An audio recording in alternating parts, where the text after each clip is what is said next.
What's up guys, my name is Ace, and the Season 4 Reloaded update is here, and with this we have the brand new SMG, the OTS-9. And in today's video, I'm going to be covering all of the basic stats for Warzone and comparing it with the newly nerfed SMGs pretty much across the board in the game.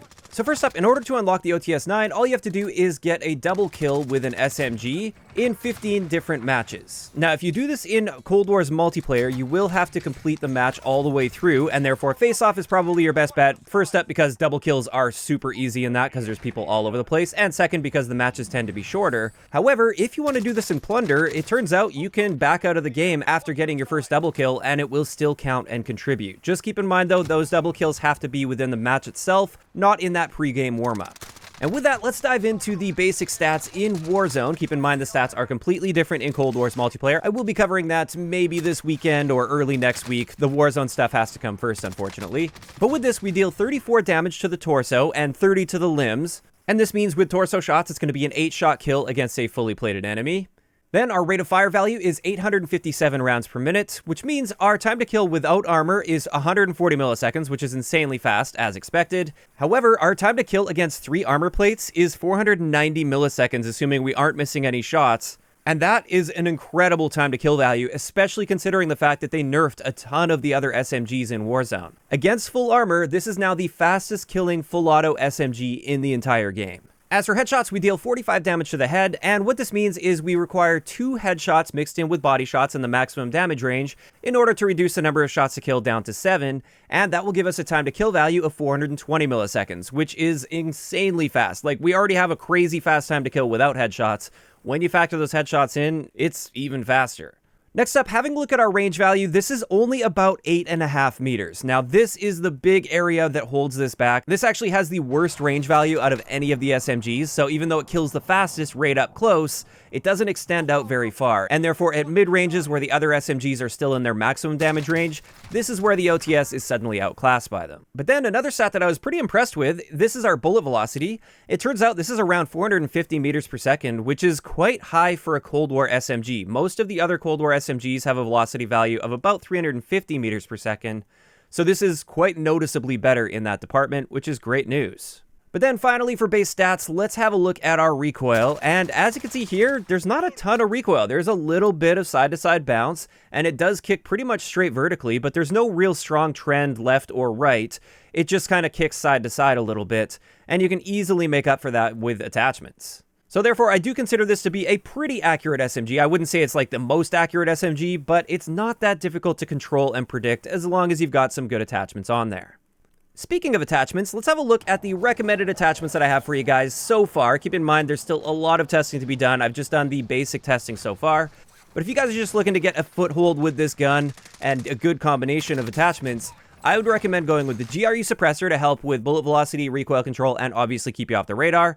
The Task Force barrel, this is going to be helping you with your range, your velocity, but mainly your stray speed. However, this will be hurting your recoil a bit. And I don't really think that's a huge issue with this gun because you should be using this quite close because of its really short damage range. But after that, we've got the skeletal stock, which is going to be helping with our stray speed even more, so you can actually stray side to side with this setup pretty quickly. Then we've got the Spetsnaz grip for our underbarrel, and this is to compensate for that loss of recoil control with the Task Force barrel, so we can at least be somewhat accurate still. And then finally, the standard Spetsnaz 40-round mag, which unfortunately is the largest magazine capacity you can get with this gun.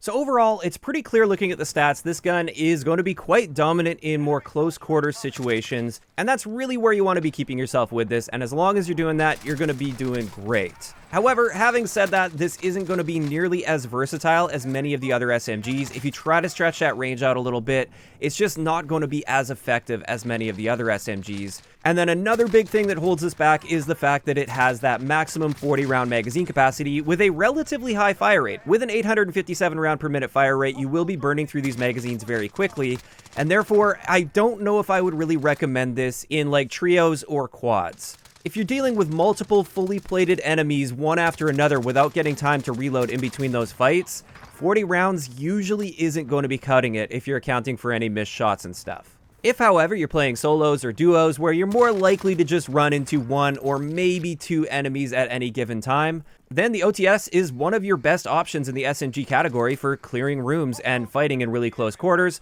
but I wouldn't use this as like a sniper support option because it's just not versatile enough for that. I would be combining this with a long-range assault rifle or maybe LMG if that's what you're feeling like.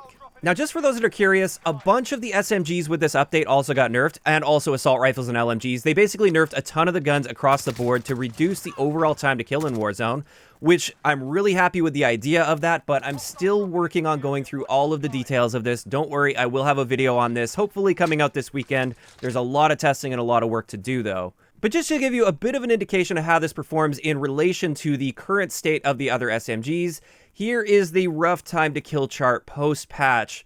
Keeping in mind, some of these values may change very slightly after I do some proper testing. I basically just went off the patch notes for this, and the patch notes aren't always 100% accurate.